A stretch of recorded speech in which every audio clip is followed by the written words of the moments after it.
നമസ്കാരം. മൂന്നിയൂർ വാർത്തയിലേക്ക് സ്വാഗതം. ഹിരോഷിമ ദിനം ആചരിച്ചു. ചെട്ടിയാൻ കിണർ, GVHSS ജൂനിയർ റെഡ് ക്രോസും സാമൂഹ്യശാസ്ത്ര ക്ലബ്ബും സംയുക്തമായി ഹിരോഷിമ ദിനം ആചരിച്ചു.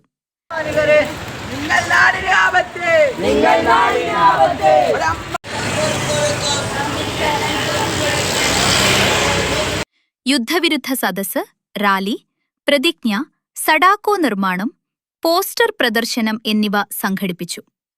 വിദ്യാർത്ഥികളായ ആദർശ്, ശ്യാംലാൽ എന്നിവർ യുദ്ധവിരുദ്ധ റാലിക്ക് നേതൃത്വം നൽകി.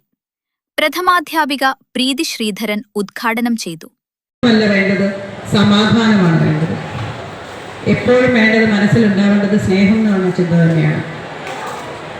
അപ്പൊ അതുകൊണ്ട് നിങ്ങളുടെ ഈ ചെറിയ ശബ്ദം Shihabuddin Kavappura, T Najira, T Ranjusha junior red cross councillor, Assainar, Edarikode എന്നിവർ സംബന്ധിച്ചു. യുദ്ധം ഒന്നിനും പരിഹാരമല്ല. ഏതെങ്കിലും ഒരു രാജ്യത്തിന് യുദ്ധം കൊണ്ട് ചിലപ്പോൾ അല്പം ഭൂമിയോ അല്ലെങ്കിൽ കുറച്ച് സാമ്പത്തിക ലാഭമോ ഉണ്ടായേക്കാം എന്നതിലുപരി ആ രാജ്യത്ത് സമാധാനം നഷ്ടപ്പെടുകയാണ്. ഒരുപാട് മക്കൾ അനാഥരാക്കപ്പെടുകയാണ്. കൂടുതൽ വാർത്തകൾക്കായി ഫോളോ ചെയ്യും.